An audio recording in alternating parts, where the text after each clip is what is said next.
Hi friends, this is Bani and welcome to my channel. বন্ধুরা, আজকে আমরা দেখব herein, hereto, hereby, hereof এগুলোর ব্যবহার। অর্থাৎ সেন্টেন্সে এগুলোকে আমরা ঠিক কি অর্থে ব্যবহার করে থাকি। তোমরা অনেকেই লিগ্যাল কনটেক্সটে এগুলোর ব্যবহার হতে দেখেছো, আর প্রায় কনফিউজড হয়ে গেছে যে সেন্টেন্সে এগুলোকে ঠিক কি অর্থে ব্যবহার করা হয়েছে। আর ঠিক সেই কারণে পুরো সেন্টেন্সের অর্থটাই তোমরা বুঝতে পারোনি।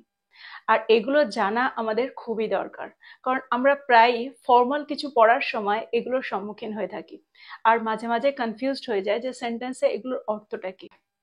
তো আজকের এই ভিডিওটাতে তোমরা এগুলোর সঠিক ব্যবহার জানতে পারবে, সেন্টেন্সে এগুলোকে ঠিক কোন অর্থে ব্যবহার করা হয় তোমরা জানতে পারবে। তো আজকের ভিডিওটা কিন্তু ভীষণ ইম্পর্টেন্ট, তোমরা কোথাও যাবে না, আমার সাথে ভিডিওটা একদম শেষ পর্যন্ত থাকবে। যারা চ্যানেলে নতুন অর্থাৎ প্রথম আমার ভিডিও দেখছো তারা প্লিজ চ্যানেলটাকে সাবস্ক্রাইব করে নিও, তাহলে যখনই আমি ভিডিও আপলোড করব তোমরা নোটিফিকেশন পেয়ে যাবে। তো আর দেরি না করে চলো শুরু করা যাক আজকের ভিডিও। সবার আগে তোমরা মনে রাখবে এগুলো হলো অ্যাডভার্ব, অর্থাৎ সেন্টেন্সে এগুলোকে আমরা অ্যাডভার্ব হিসেবে ব্যবহার করে থাকি। আর সবার আগে আমরা দেখব হেয়ার ইন এর ব্যবহার, অর্থাৎ হেয়ার ইন কে আমরা সেন্টেন্সে কোন অর্থে ব্যবহার করতে পারি। দেখো, হেয়ার ইন এর অর্থ হলো এর মধ্যে, অর্থাৎ এরকম অর্থে আমরা সেন্টেন্সে হেয়ার ইন কে ব্যবহার করব। আর হেয়ার ইন এর ব্যবহার আমরা বেশিরভাগ ক্ষেত্রে লিগ্যাল কনটেক্সটেই দেখে থাকি। এক্সাম্পল দেখো, এক্সাম্পলের মধ্যে দিয়ে তোমরা আরো ভালো করে বুঝতে পারবে। এখানে বারংবার জিজ্ঞাসিত প্রশ্নের উত্তরগুলো আছে। Herein are the answers to frequently asked questions. Herein are the answers to frequently asked questions. দেখো, এখানে herein এর অর্থ এর মধ্যে বোঝাতেই আমরা ব্যবহার করি। পরের সেন্টেন্সটা দেখো, এখানে আপনি ব্যায়ামের উপকারিতা সম্পর্কে পড়বেন। মাঝে মাঝে জিম থেকে বই প্রোভাইড করা হয় বা ইয়োগা সেন্টার থেকে বই প্রোভাইড করা হয়, আর তার উপরে এরকম সেন্টেন্স লেখা থাকে যে এখানে আপনি ব্যায়ামের উপকারিতা সম্পর্কে পড়বেন। সেন্টেন্সটা কি হবে? Herein you will read about the benefits of exercise. Herein you will read about the benefits of exercise. তো তোমরা বুঝতে পারছো সেন্টেন্সে এই ওয়ার্ডটাকে আমরা কি করে ব্যবহার করছি, এই অ্যাডভার্বটাকে আমরা কি করে ব্যবহার করছি। আরো একটা সেন্টেন্স দেখো, এর মধ্যে আপনি প্রকল্পটির লক্ষ্যগুলো খুঁজে পাবেন। সেন্টেন্সটা কি হবে? Herein you will find the goals of the project. Herein you will find the goals of the project. তো এই সেন্টেন্সগুলোর মধ্যে দিয়ে আমার মনে হয় তোমরা বুঝতে পারলে সেন্টেন্সে হেয়ার কে কোন অর্থে ব্যবহার করা হয়। তো হেয়ার এর ব্যবহার দেখে এখন তোমরা খুব সহজেই বুঝতে পারবে সেন্টেন্সে এটার অর্থ। এবার আমরা দেখবো এর পরেরটা হলো হেয়ার টু। হেয়ার টু, দেখো সেন্টেন্সে হেয়ার টু কে আমরা দুটো অর্থে ব্যবহার করে থাকি, অর্থাৎ এই অ্যাডভার্বটার দুটো অর্থ আছে। সেন্টেন্সে যখন আমাদের বোঝাতে হয় যে এই পর্যন্ত, তখন আমরা হেয়ার টু কে সেন্টেন্সে ব্যবহার করে থাকি। এই পর্যন্ত আমরা কোনো বড় বাধার সম্মুখীন হইনি। এই সেন্টেন্সটা কি হবে? Hereto we haven't encountered any major obstacles. Hereto we haven't encountered any major obstacles. যদি আমি বলি এই পর্যন্ত সমস্ত লক্ষ্য অর্জিত হয়েছে। Hereto all goals have been achieved. Hereto all goals have been achieved. আরেকটা এক্সাম্পল দেখো, এই পর্যন্ত সমস্ত প্রোটোকলগুলো কঠোরভাবে অনুসরণ করা হয়েছে। সেন্টেন্সটা কি হবে? Hereto all protocols have been strictly followed. Hereto all protocols have been strictly followed. তো তোমরা বুঝতে পারছো সেন্টেন্সে আমরা হেয়ার টু কে কোন অর্থে ব্যবহার করছি। দেখো, হেয়ার টু কে আমরা আরো একটা অর্থে ব্যবহার করে থাকি। সেন্টেন্সে যখন আমাদের বোঝাতে হয় যে এখানে কোনো কিছু সংযুক্ত করা হবে বা এখানে কোনো কিছু সংযুক্ত করতে হবে, সে এখানে এটা সংযুক্ত করেছিল, এরকম অর্থে কিন্তু আমরা হেয়ার টু কে সেন্টেন্সে ব্যবহার করে থাকি। এক্সাম্পল দেখো, সে নথিটির সাথে তার ছবি এখানে সংযুক্ত করেছিল। সেন্টেন্সটা কি হবে? He attached here to his photograph to the document. He attached here to his photograph to the document. তো তোমরা বুঝতে পারছো সেন্টেন্সে আমরা হেয়ার টু কে দুটো অর্থে কি করে ব্যবহার করতে পারি। দুটো অর্থই কিন্তু খুবই সহজ, তোমাদের সেন্টেন্স দেখে বুঝে নিতে হবে যে সেন্টেন্সে হেয়ার টু কে কোন অর্থে ব্যবহার করা হয়েছে। এবার আমরা দেখবো এর পরেরটা হলো হেয়ার বাই। হেয়ার বাই, যার অর্থ হলো by means of this. By means of this, যার বাংলা অর্থ হলো এত দ্বারা। সেন্টেন্স দেখো, সেন্টেন্সে আমরা হেয়ার বাই কে কোন অর্থে ব্যবহার করছি, অর্থাৎ এত দ্বারা আমরা সেন্টেন্সে ঠিক কি করে ব্যবহার করতে পারি। আমি এত দ্বারা এই বিষয়ে আমার পক্ষে কাজ করার জন্য আপনাকে অনুমোদন করছি। সেন্টেন্সটা কি হবে? I hereby authorize you to act on my behalf in this matter. আমরা এত দ্বারা আপনার অর্থ প্রদানের প্রাপ্তি স্বীকার করছি। সেন্টেন্সটা কি হবে? We hereby acknowledge receipt of your payment. We hereby acknowledge receipt of your payment. তো তোমরা বুঝতে পারছো সেন্টেন্সে আমরা hereby কে কোন অর্থে ব্যবহার করছি। তো এই সেন্টেন্স দুটোর মধ্যে দিয়ে আমার মনে হয় তোমরা বুঝতে পারলে সেন্টেন্সে hereby কে আমরা কোন অর্থে ব্যবহার করছি। ওয়ার্ডটাকে নোট ডাউন করো আর এটা দিয়ে নতুন নতুন সেন্টেন্স তৈরি করো। এবার আমরা দেখব পরেরটা। পরের অ্যাডভার্বটা হলো হেয়ার আফটার। হেয়ার আফটার, যার অর্থ হলো এর পর থেকে বা এখন থেকে। সেন্টেন্স দেখো, সেন্টেন্সে আমরা হেয়ার আফটারকে কিভাবে ব্যবহার করছি। এরপর থেকে আমরা আর কোনো অসম্মানজনক আচরণ সহ্য করব না। সেন্টেন্সটা কি হবে? Hereafter we will no longer tolerate any disrespectful behavior. Hereafter we will no longer tolerate any disrespectful behavior. তো তোমরা বুঝতে পারলে সেন্টেন্সে আমরা হেয়ার আফটারকে কোন অর্থে ব্যবহার করছি। এর পর থেকে, এরকম অর্থে আমরা সেন্টেন্সে হেয়ার আফটারকে ব্যবহার করব। আরো একটা এক্সাম্পল দেখো। আমরা এখন থেকে একটা নতুন সিস্টেম বাস্তবায়ন করব। We will be implementing a new system hereafter. We will be implementing a new system hereafter.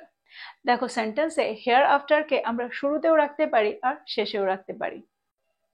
যদি আমি বলি এরপর থেকে সমস্ত পেমেন্ট অনলাইনে করতে হবে, সেন্টেন্সটা কি হবে?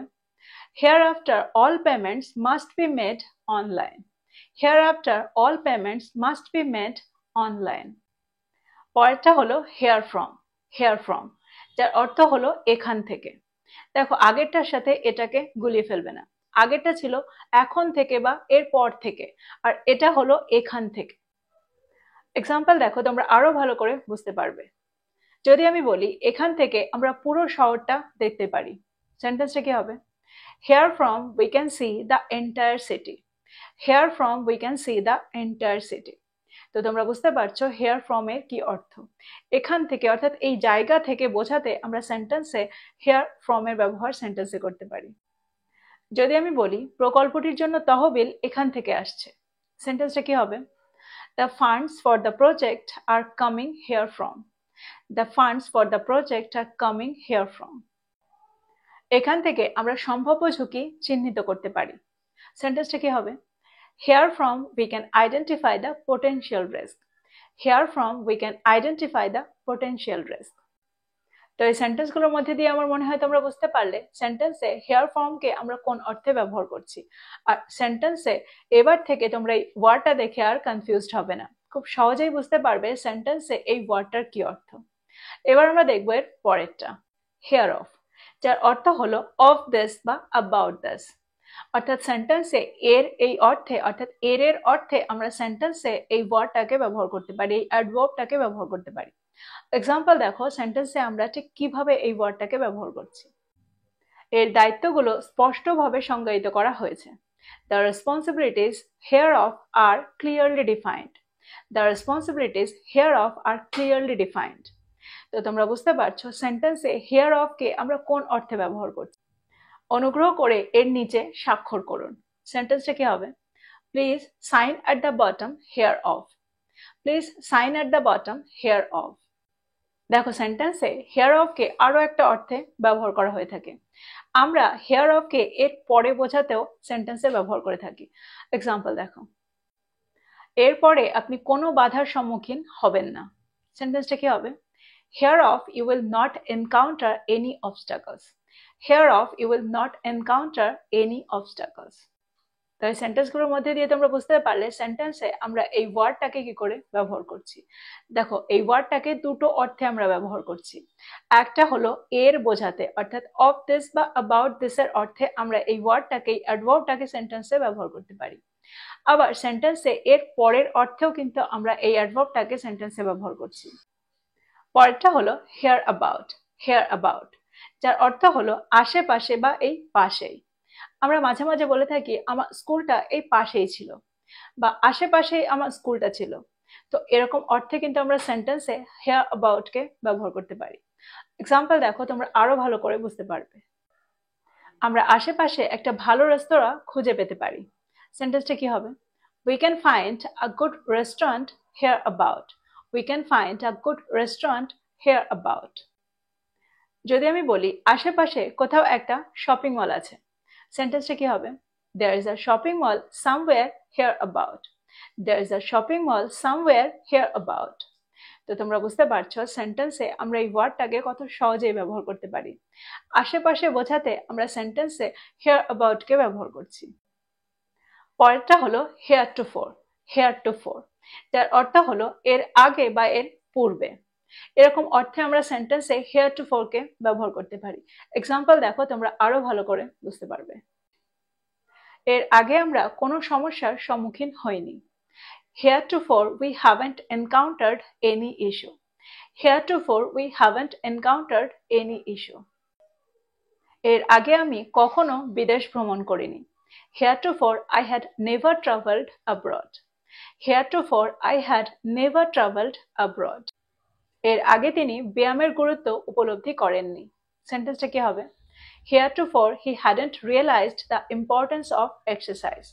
Heretofore he hadn't realized the importance of exercise. তো এই সেন্টেন্সগুলোর মধ্যে দিয়ে আমার মনে হয় তোমরা খুব ভালো করে বুঝতে পারলে সেন্টেন্সে এই ওয়ার্ডটাকে আমরা কিভাবে ব্যবহার করছি, অর্থাৎ theretofore কে আমরা সেন্টেন্সে কোন অর্থে ব্যবহার করছি। তো আমার মনে হয় প্রত্যেকটা অ্যাডভার্বকে তোমরা খুব ভালো করে বুঝতে পেরেছো। আজকে প্রত্যেকটা ওয়ার্ডকে তোমরা খুব ভালো করে বুঝতে পেরেছো। প্রত্যেকটাকে নোট ডাউন করো আর এগুলো দিয়ে সেন্টেন্স তৈরি করো। যত তোমরা এগুলো নিয়ে প্র্যাকটিস করবে, এগুলোর সাথে নতুন সেন্টেন্স তৈরি করে প্র্যাকটিস করবে, তত তাড়াতাড়ি তোমরা এগুলোর সাথে সরগর হয়ে যাবে। তো এই ছিল আজকের ভিডিও, এই ছিল আজকের টপিক। ভিডিওটা ভালো লাগলে লাইক করতে ভুলে যেও না, বন্ধুদেরকে শেয়ার করো যারা ইংরেজি শিখছে। So this is all about today. I will be back with another video. Till then, take care. Thank you for watching this video. Bye bye.